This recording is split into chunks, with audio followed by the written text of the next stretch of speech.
in the light of the moss green room.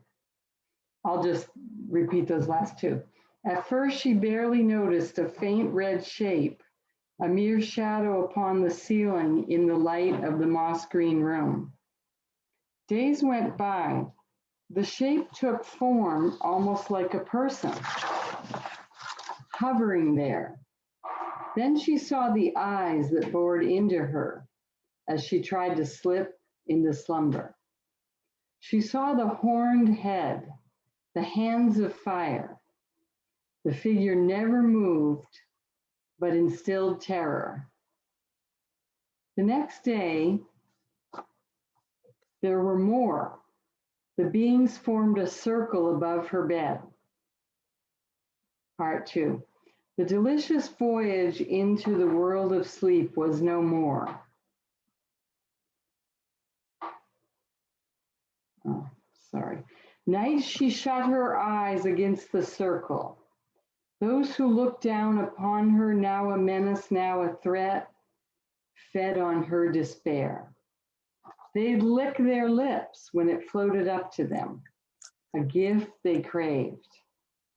Their song was a harsh braying sound, no longer the celestial music which had once lulled her. She no longer tried to get out of bed. Curled into a ball, there was no escape. The descent into madness had begun.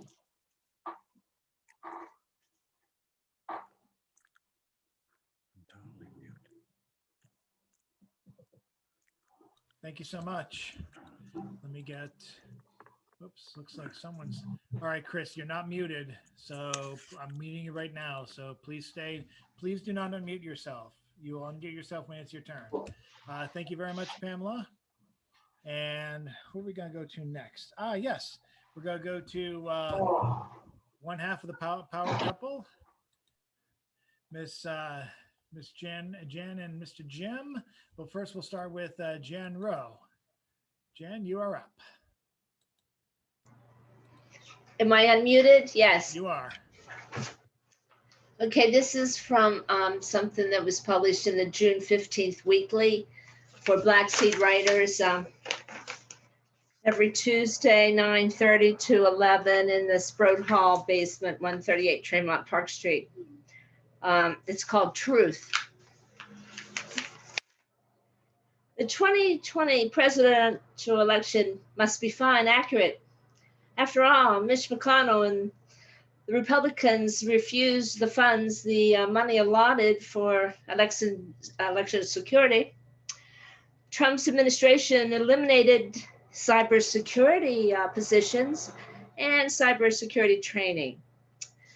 Trump sued to bring in their own poll watchers, but Pennsylvania won and used their own poll watchers from PA counties.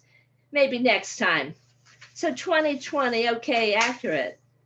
Now, 2000, a different story. The federal Supreme stopped the recount in Florida.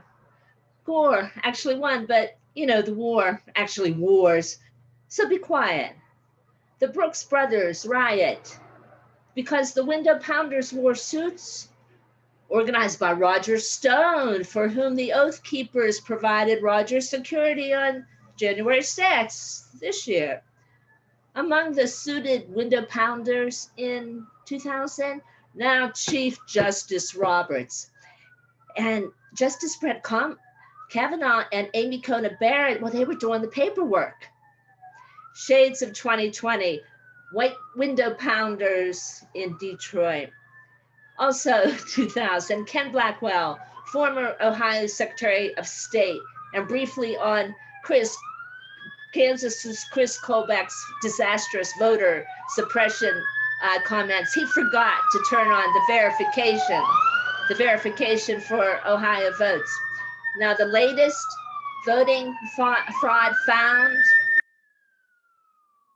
a Pennsylvania man murdered his wife and used her ballot to vote for Trump. Thank you.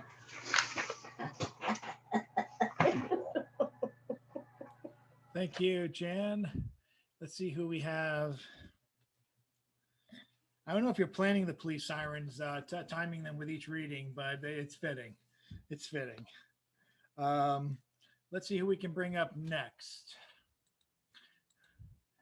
See who we can bring up next. Yes, up next, regular from the old days when we saw each other live to now. Let's welcome up Mr. Chris Fitzgerald. Let's have him unmute yourself and we'll have a go at it.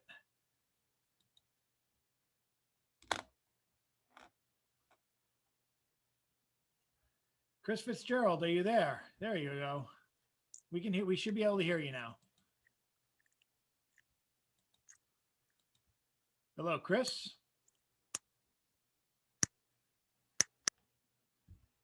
Looks like you unmuted yourself again. It looks like you muted yourself up. Try to unmute yourself now. There you go. You are unmuted. Say something.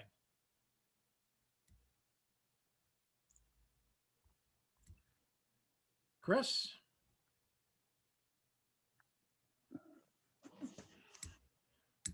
Chris, I can hear you scuffling in the background. Are you there?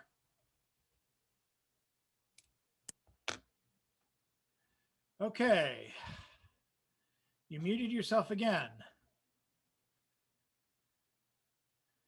We're going to give you one last try to do this. Chris, say something or I'm going to have to skip you.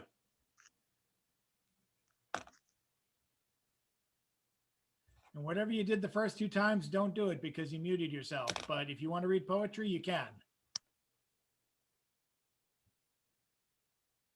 Okay. Hopefully you'll come back. For now, let's go over now to, let's welcome one of our phone callers Chris. All right. He's unmuting himself, but he's not saying anything. So Chris, if you can hear me, you're unmuting yourself, but your sound is not coming in. So until we can figure that out, I'll try and call you again after we have Nancy come up. So until then, don't unmute yourself. Okay, Nancy, let's bring up Nancy Dawson, one of our phone callers, who hopefully can unmute herself right now by pressing *6. A burden. Love a burden. Why does it invade? I love more when it's cold than I do in the boil of May.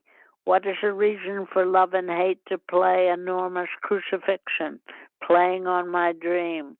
God says, love thy neighbor. I try, yes, I do. But if my neighbor hates me, then what do I do? That in your cheek, make a friend, give him tea, coffee, or pastry or 2. Then they'll take it, maybe. Benefit for nothing? I wonder.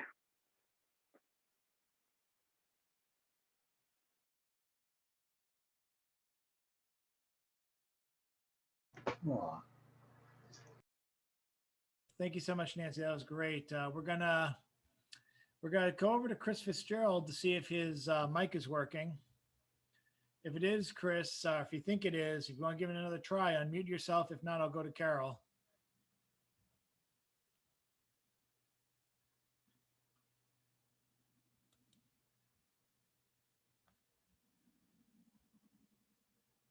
And it looks like Chris is indisposed again. So we're going to go to our other phone person for the night, who I'll help unmute right now.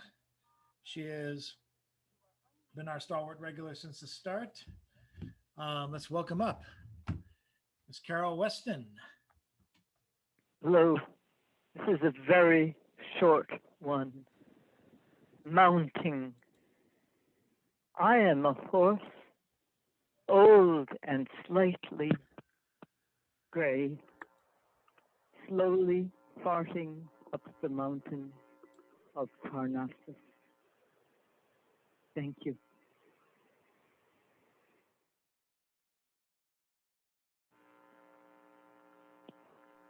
More.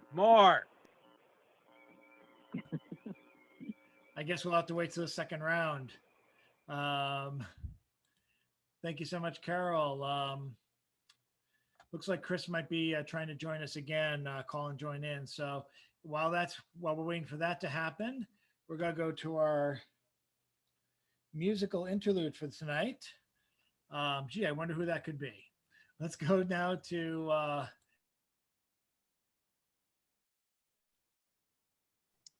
You muted yourself again, Chad. Oh, crap. Let's go to the Pulse of Stone Soup, Mr. Ethan Mackler, the musical interlude for tonight. Thank you, Chad. I'd like to announce that this past Saturday was the debut of the Garage Poets, which is an outfit of consisting of the poets Jeff Taylor, Anna Jeffrey, who wasn't there for this show, Ryan Travis, and Colin. I don't know what his last name is. I just met him that day, and myself on music. We were at Malden Street Fair, and it was an artistic success. We hope to do a lot more stuff. I hope some footage of that survives. I hope you What's got that? I hope you got some recording of that. Yes, the second set was. It's on my Facebook, and I'm linked. So I'm assuming go to. I'll take a look. I'll send people a link to that. All right.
Very, Excellent. very nice. Loving Shorter that. than I'd like, but excellent. Yeah, nice, man. Very lovely. And I'm going to, the good news is we are joined again by Chris Fitzgerald, who I'm going to ask him to unmute to see if he's able to join in. We haven't had any problems with his mics for a while, or actually, I don't think we've ever had a problem with his mic not being able to hear him when he's unmuted. So hopefully there's some improvement now. So I'm going to ask again, Chris, can you hear me? I can hear you. Can you hear me? Yes, I can. So My voice, the sound was off for like 20 minutes. Nothing. I don't know what happened, but let's just have you talk now before we lose it. Okay, this is the last 2 pages of a 6-page piece I did back in 2015 when I came back. Well, it was 2016 when the Republican primary. But anyways, at this point, my 2 favorite New York smartasses, Groucho Marx and of course Humphrey Bogart. And I said that Trump was a smartass wannabe, and the smartass wannabe is even below the gangster wannabe, and no one's accepted a phone call for the gangster wannabe in 6 years, not next Thursday, but the next. But anyways, back to our movies. Bogart and Casablanca. One of my favorite New York City smartass lines. Bogey's introduced to Major Strasser, the German commandant, who asked Rick, the bogey character, what's his nationality? Rick answers, I'm a drunkard. Everyone laughs. Rick then states, I was born in New York City, if that will be of any help.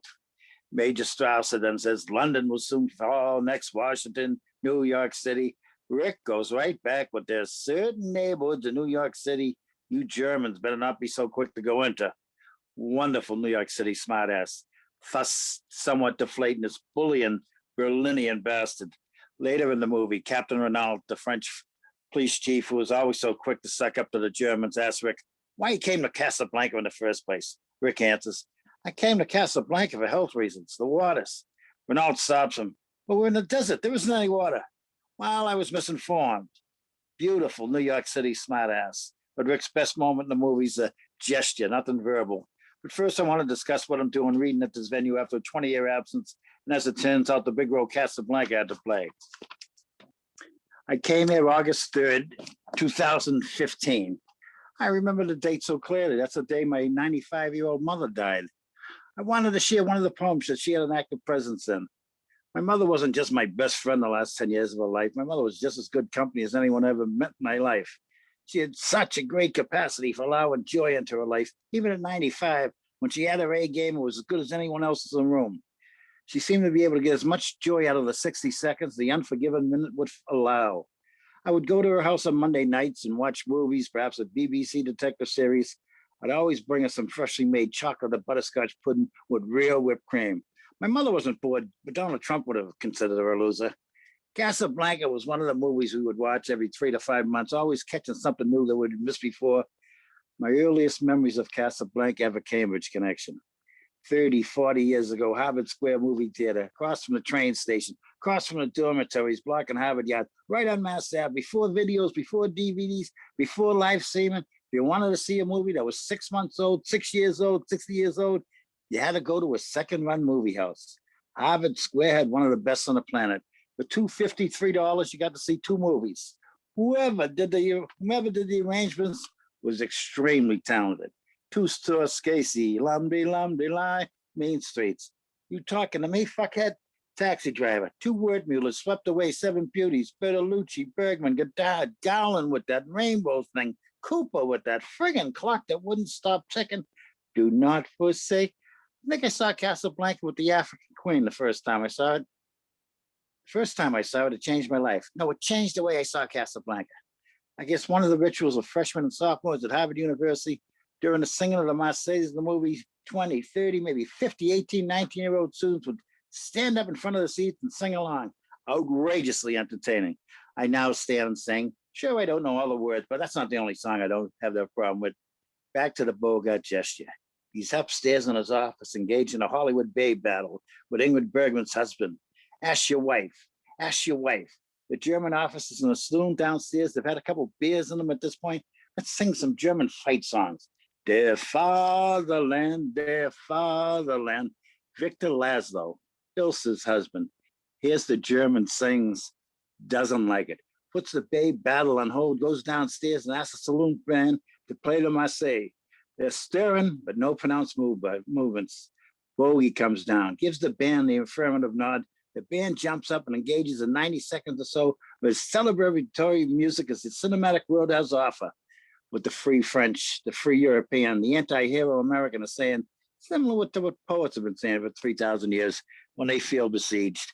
Go blank yourself, asshole. You may be winning now, but the game isn't over yet. The last time we watched that movie, my mother, the last 2 years of her life was basically bedridden, wheelchair, etc.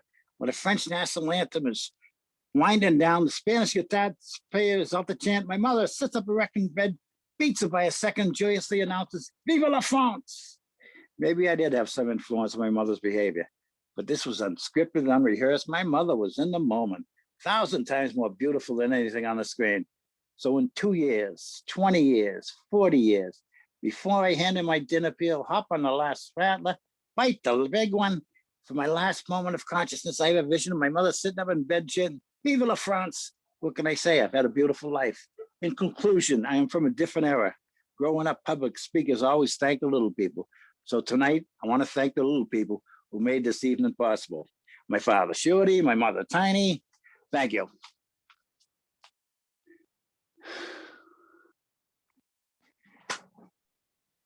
The modern art of the illusion. Thank you so much, Chris. And who do we have next, or should I say, who do we have last for this last part of round robin 1? Why, none other than the columnist for Oddball Magazine. Check out oddballmagazine.com. Consider sending your work to oddballmagazine.com. We're revving up, and we have some great pieces coming in for Pride Month. And we have, of course, our usual columnists. Check out oddballmagazine.com tomorrow, especially for It's All One Thing, the poem column from Mr. James Van Looy, publishes every Thursday morning without fail at 11 o'clock. And I think he's unmuted himself in my rambling. So let's bring it now over to James. Thank you. So I have a poem here called Before the Last Long Millennium. Back before the last long millennium, somehow managed to go so 21st century and spawn our current age digital divide, the archaeologists found ancient roots of the frankincense trade in Yemen still apparent in the fragile desert ecology of the Arabian Peninsula, facing out to the Gulf of Aden and Red Sea, this place, this portal to Africa, on the fault line between continents, where I now see great child's eyes in a famine face, embedded in a gurney that stare at me over spindly legs, painted fingernails on pearl pencil arms, gesture to me for help or what I cannot know, even though I've been protesting, keeping vigil every week with a sign that says, no war on Yemen. Still, my government sold the bombs, refueled the bombers, reinforced the blockade, supplied the intelligence when there's nothing intelligent about any of it, even though the president's changed. The bombs keep on falling. The medieval siege goes on. Those great child eyes are still staring right at me from ancient land once called Sham. Oh, is she the many, many, many great grandchild of the Queen of Sheba? And I have a little song here for you. Takes a worried man to sing a worried song. Takes a worried man to sing a worried song. Takes a worried man to sing a worried song. I'm worried now, but I won't be worried long. Went down to the river to lay down to sleep. Went down to the river to lay down to sleep. Went down to the river to lay down to sleep. Woke up and had shackles on my feet. I asked the judge, what will be my fine? I will be. I asked the judge, what will be my fine? I will be. Asked the judge, what will be my fine? I will be. 20 years on the mountain river line. When the train that I ride is 16 coaches long. The train that I ride is 16 coaches long. Train that I ride is 16 coaches long. The girl that I love is on that train and gone. I want to read man to sing a worried song. Takes a worried man to sing a worried song. Takes a worried man to sing a worried song. I'm worried now, but I won't be worried long.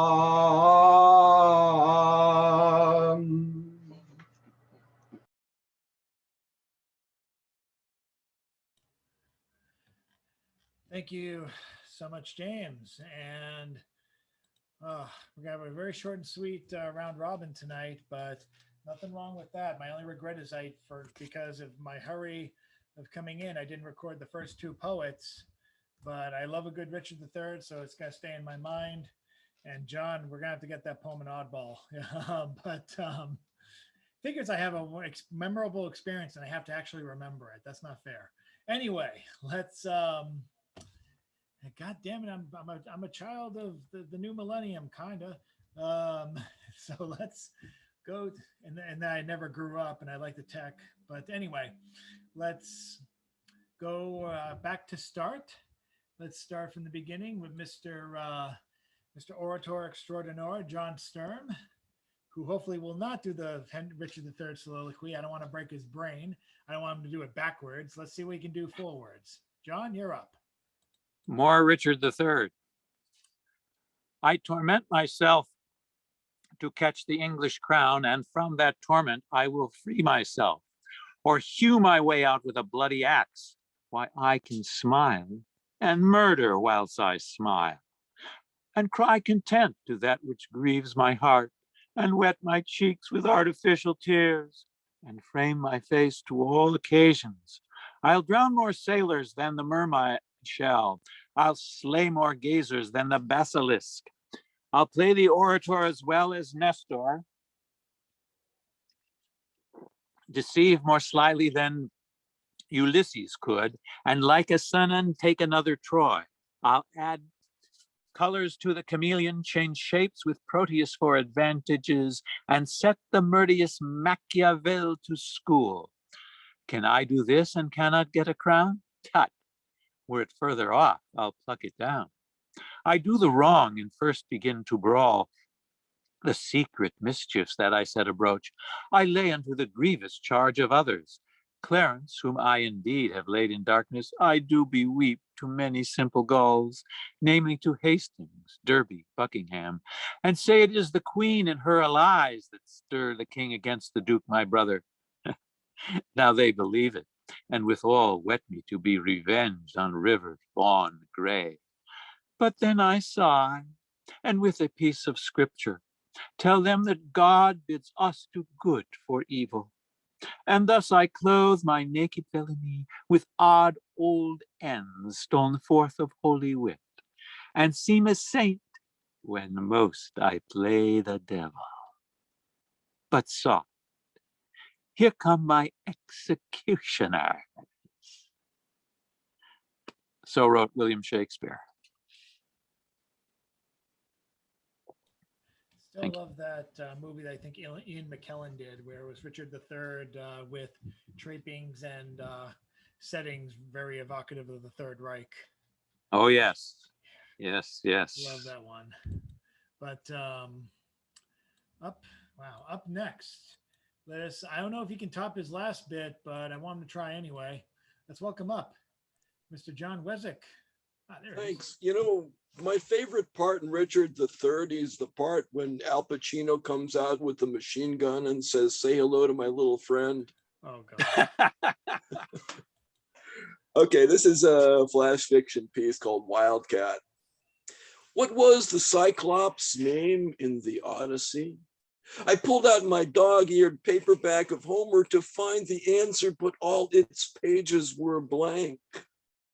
Odd. I checked Shakespeare's complete works and found the same thing. I rifled the dusty pressboard bookshelves that sagged under the weight of my fiction collection. The words had walked off the job in Chekhov, Hemingway, Richard Yates, Raymond Carver, and dozens of others. After dropping the blank volumes on the carpet, I checked the rest. Dictionaries and textbooks were untouched, as were Borges and Italo Calvino. Only one book on quantum mechanics remained on my Kindle. Puzzled by this mystery, I drove to the library and found a picket line blocking the entrance. Dressed in toga and crown, Oedipus shook his fist at the cowering librarians and shouted, "Does my love life amuse you, perverts?" Hester Prynne carried a placard with a struck through A in a red circle. James Bond chanted, "I hate martinis." "What's this all about?" I asked Scout Finch. Fiction readers get their rocks off by watching us suffer. We've had enough and demand sick leave, a $15 minimum wage, and that authors follow OSHA workplace safety rules. I sat on the steps in the shade of a stone lion to contemplate what she'd said. Why did readers enjoy the suffering of others? Must fiction rely on thwarting characters' wants? How could one write a literature of love, mutual respect, and solidarity instead? What if Juno's parents had put her on the birth control pill? What if Humbert and Tom Ripley had gotten the therapy they needed? What if Joseph K. could afford a better lawyer? Would deciphering an alien language without some rogue general threatening interstellar genocide still interest the reader? Before I had time to answer these questions, Robert McKee led a squad of helmeted writing students carrying truncheons and riot shields into the square. "This is an illegal assembly," he shouted through the megaphone. "You have 5 minutes to disperse." The strikers shook their fists and cursed. McKee gave the order, and the riot squad attacked in a stunning example of conflict in fiction. A rubber bullet shattered Oedipus's eyes while readers stayed up past their bedtimes to witness pepper spray disable Hester Prynne and zip ties bind Jay Gatsby's wrists. Riders clubbed Emma Bovary to her knees, kicked her ribs with steel-toed boots, and tossed her bleeding body between a hardcover's pages. The scene shot to the top of the New York Times bestseller list. In her review, Michiko Kakutani praised the riot as a triumphant return to form.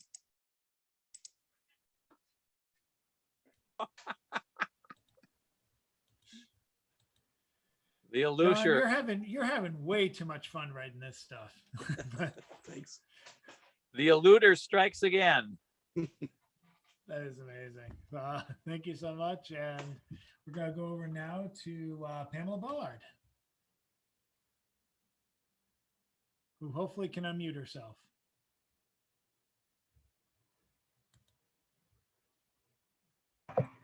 There you go. Okay.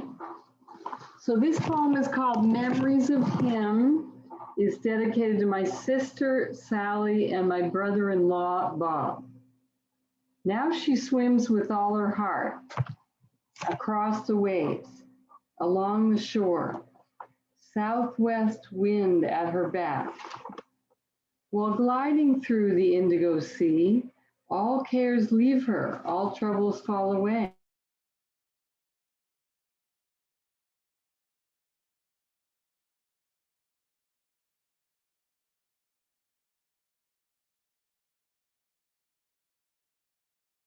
Her man's been gone 6 years, the high waves, legs crashing through the surface and down again. They wed when he was 27, till death do you part. Vietnam at 19, home at 21, but the memories of villages burning had left their marks on him. Her man could never again be himself. The war erased the calm-centered youth who had loved to read philosophy for hours in the Texas sun. Agent Orange hit him 40 years after the war. The poisoning from inside had begun. It started to break his soldier's body, his athlete's strength. The surgeries began. At the clinic, his wife had left just for a minute. When she returned, his heart had stopped on the day he was going home. He was 75. Now these memories wash over her. In the deep, she keeps pushing till she's exhausted, and the memories fade to be replaced for now with the sea smell, the shadows of blue fish who follow along, of the minnows who brush her cheek, of the clear jellies who'd sparkle when the sun went down. Just for a while, that's all she'll see, that's all she'll hear. The roar of the waves will comfort her until next time.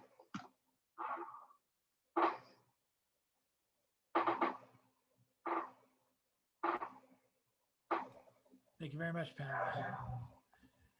Who do we have next on our list? Yes,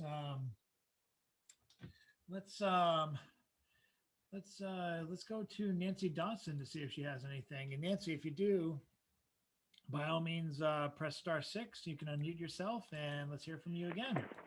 There you are. Summer's heat. A street burns with fiery heat. A warming wind blows the heat along mildly. Rain, rain, refreshment is needed for the thirsty ground. Fast flying clouds let the flowers drink. Come on, jewels of the summer, drink and lift your flowery heads. Sweet flowers relish the sun and rain. Delight in your short-term bloom. The sea's joy reflects the circle of our days in the fire that heats. Rain, rain, refreshment is needed for the thirsty ground.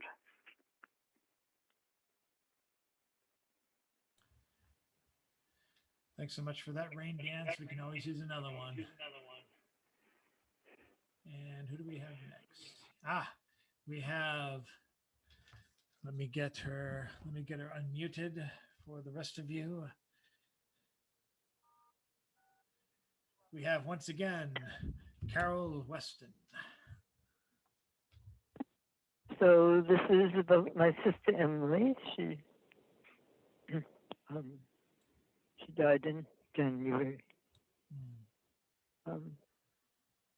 I won't be pretty for anyone, Emily said, age 4, sitting on her grandmother's porch in New Bedford.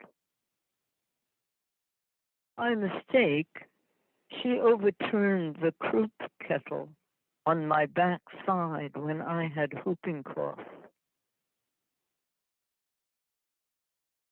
Restless, age 19, her eyes darted around as she talked about Mazzini and justice. Who was she who disappeared on Thursday at 2 a.m., her mouth open, unseeing through her eyes? Thank you. Thank you, Carol. Wonderful as always. Can't wait to get you get you behind a podium sometime in September, we hope. Everyone stay safe. Everyone still stay away from idiots who are walking around without masks and looking to spit at someone's face just for spite. They are there. They are out there, believe me. I have to deal with patients who pull their mask halfway down and they're like, "Oh, can I take the mask off now?" I'm like, "Sir, this is an eye exam, and you can't wear your mask like it's a beard cozy." Okay, so what are you gonna do? Anyway, that's my 5-second gripe. That's my open mic spot. Let's go to Mr. Chris Fitzgerald if he is available. I'm gonna ask you to unmute, sir. And when you're ready, you can do your other round robin poem. There you are. Well, I was looking for something else, but I mean,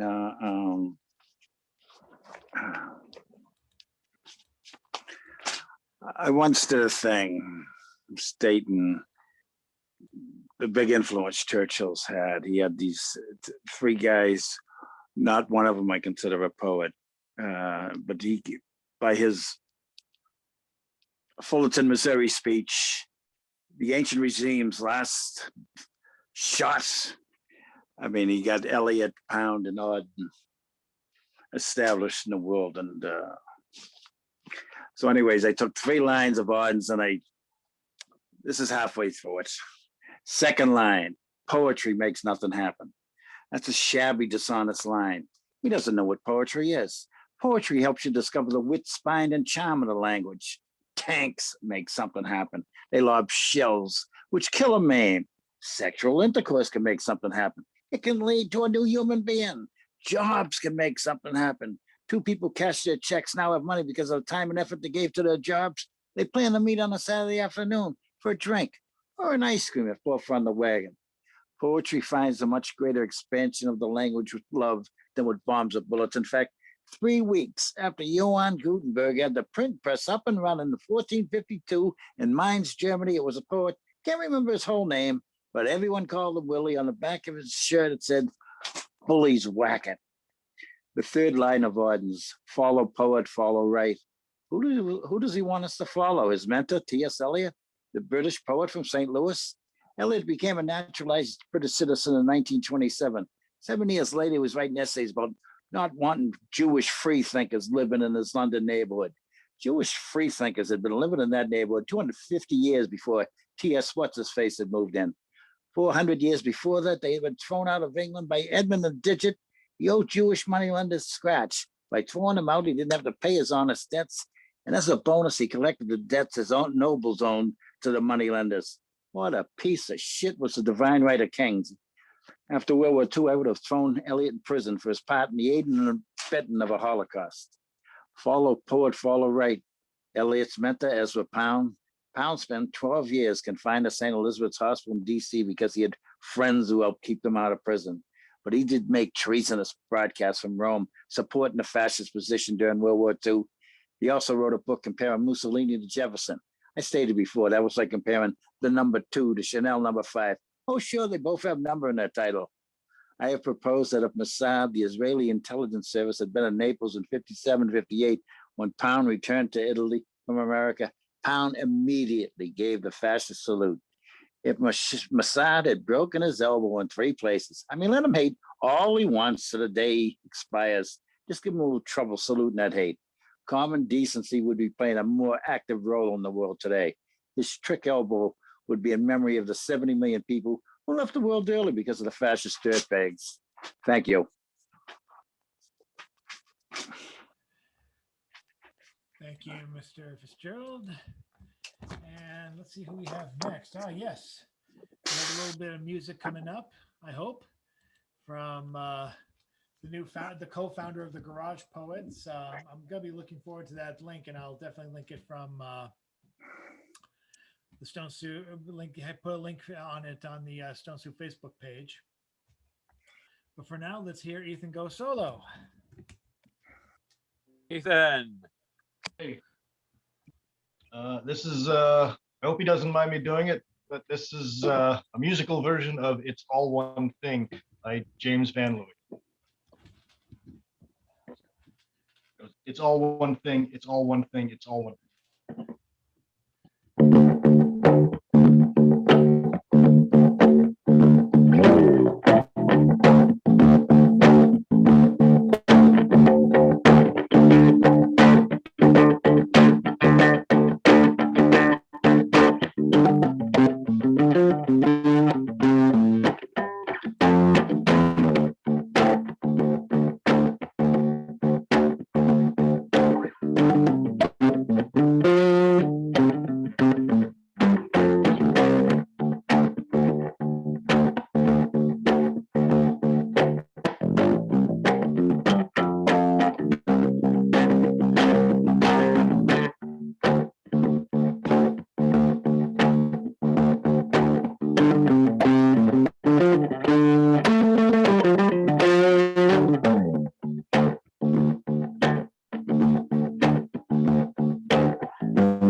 to you, Chad.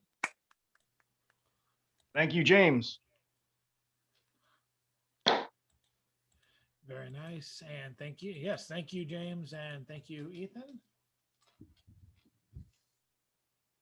It's going to be the easiest transition from one open micer to another ever, because we are closing once again the second and final round robin. And thanks to everyone who came to make this possible, especially on short notice. If you go to stonesouppoetry.blogspot.com, hopefully by tomorrow, you'll see at least 1 or 2 entries for not just the end of June, but hopefully more for July and August as we start piling up again. My schedule is going to clear up a lot after this week. My girlfriend's daughter just graduated on Tuesday from Boston Latin. It was a record-breaking class of 430 students, which meant by the end of the hearing all those people get called, I officially was a Boston Latin graduate. I think that's how it works. As a matter of fact, I'm positive that's how it works. I want my degree in the mail. Sadly, I could not pose with my degree at that time because they forgot me. But I am, aside from that thrill, it's going to be the last day of school for my girlfriend, who's a teacher. So I get a little bit of more time for the morning. So hopefully there'll be more commitment to Stone Soup and concluding the rest of the summer, and hopefully figuring out what to do for the rest of the year. If there are those who are interested in performing live, we do have at least one venue, and there's another one I have to talk about with Tony, and we're bringing up the prospect of bringing Stone Soup back into Cambridge. Could happen. If it is, that would be a bit of good news, especially for people who cannot drive into the Sea Point area of Boston. You know, it's easy to get to enough. It's easy enough to get to via public transportation, but it does involve a little bit of walking. And for the people who are handicapped or people who are reliant on getting there out of town via vehicle, the 4 Point Arts Gallery, the 4 Point Arts Community Assemblage Gallery is a great spot, but it doesn't constitute for a lot of people being there. And even if people were able to park you there easily, I think we have a 30 to 35 person capacity at that place. So I'm looking around. If we have to have it there are worse places to have it. It's definitely a great place. And thanks to Martha Boss, they've been very hospitable to us. So we are looking forward to this, but we're looking forward to exploring options. And Tony B., who made some great strides with the Cambridge Poetry Mashup this past April and May, will hopefully have some options for us moving forward. That's all I have to say right now about any of that, but stay tuned for more people coming. I hope you're going to be with us for the rest of the summer, because I have some fantastic people I'm hoping to announce soon. In addition to the people I've already previously announced, August 11th is going to be John Stickney. We're going to have Patricia Kerrigan closing out on the 30th of this month. And before that, Russell DuPont, Boston poet, will be performing next week. And all that information is going to be up very early. So without any further ado, let's bring it up to the man who coined the phrase, "It's all one thing," that's become the longest running column in Oddball magazine. Let's welcome up Mr. James Van Looy. Thank you.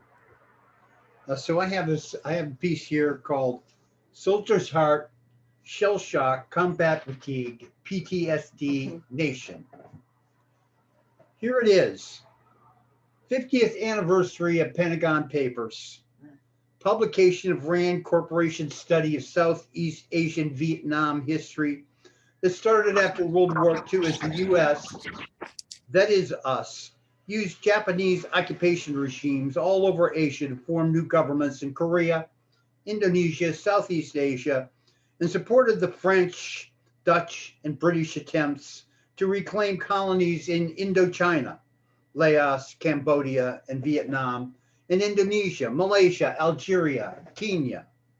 I'm supposed to speak at rally for Julian Assange and wake early, trying to do my speech, get my speech down to 3 or 4 minutes.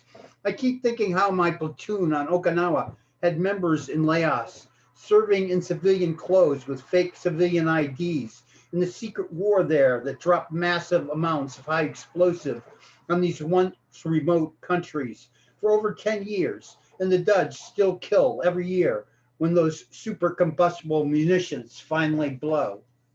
Julian Assange's WikiLeaks were the exact opposite of Daniel Ellsberg's release of the US lies about the war in Vietnam in the Pentagon Papers.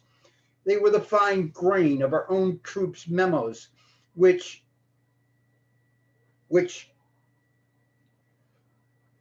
posed every bit as explosive as the deceptions that led the US into Vietnam. The Iraq and Afghanistan war logs contain the final proof of a cascade of torture, abuse, and murder that spread through US operations in Iraq and Afghanistan after the Geneva Conventions were deemed obsolete, and lawyers like John Yoo wrote memos of legal counsel of the Justice Department to allow enhanced interrogation techniques to be employed in black site prisons and then Guantanamo. After a General Jeffrey Miller went from Guantanamo to Iraq, he created the conditions that then led to Abu Ghraib prison photo releases in 2004. And then the highest levels of the Bush-Cheney regime went to the El Salvador option, bringing in a man named Negroponte and a Colonel James Steele, who lost his commission in the Iran-Contra affair and mentored General David Petraeus while liaison to torture and assassination programs in El Salvador run by their officers trained in the School of the Americas, then in Fort Benning, Georgia, School of Assassins. The WikiLeaks memos allowed journalists who knew for years that after the Abu Ghraib photos 2004, the US moved torture operations to Iraqi forces trained by Petraeus and the former Colonel James Steele, a US contractor liaison to torture sites all over Iraq that claimed at least thousands, but actually probably tens of thousands of victims tortured to death. And I have a song again. They'll be coming round the mountain when they come. They'll be coming round the mountain when they come. They'll be coming around those Coos Mountains. They'll be coming around those Coos Mountains. They'll be coming around those Coos Mountains when they come. They'll be driving in the rear view mirror when they come, when they come. They'll be driving in the rear view mirror when they come. They'll be droning on forever. They'll be droning on forever. They'll be droning on forever when they come, when they come. They'll be firing hellfire missiles when they come, when they come. They'll be firing hellfire missiles when they come. They'll be mass surveilling the people. They'll be mass surveilling the people. They'll be capturing everyone's info when they come, when they come. 'Cause over here, over there is over here, over there, over here, over there, over here, over there, over here, over there is over here, over there, over there, over here. Over there, over here, over there, over here, over there, over here, over there, over here, over there, over here, over there, over here, over there.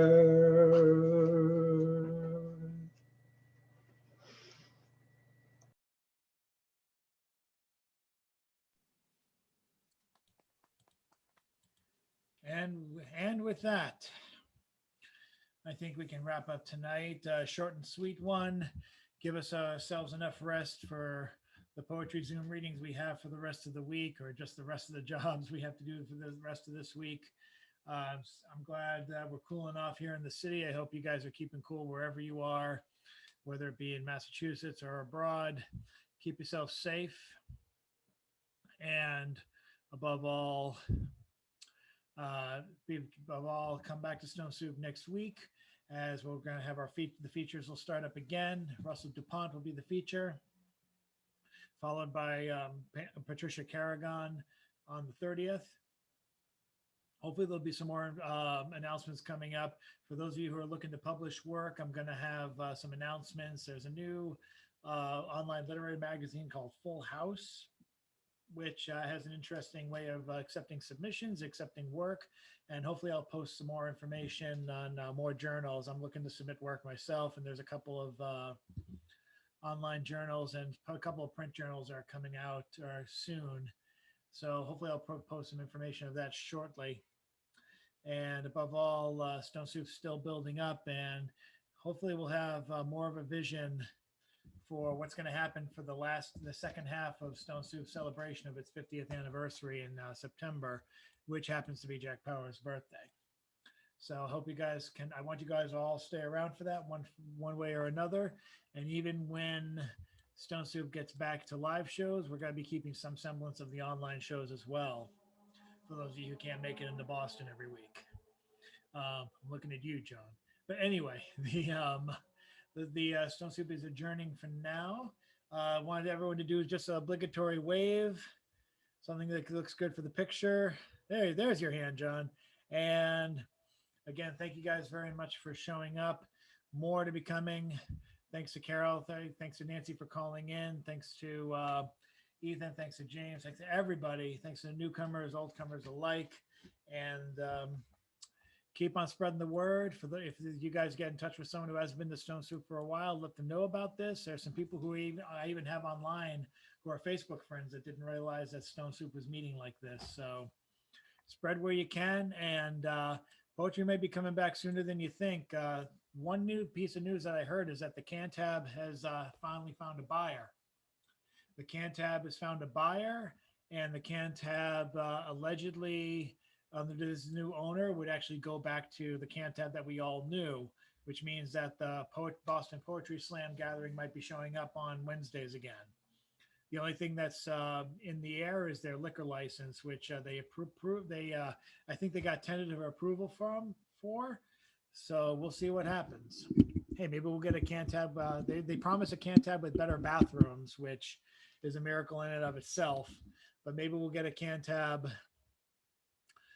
with food again. Who knows? But either way, it looks like they want to keep the flavor of the Cantab back. And for the arts community, that's I have to admit that's very great news. So stay tuned, everyone. Thank you guys for coming. And show's over. See you next time. Night, everyone, and chat out.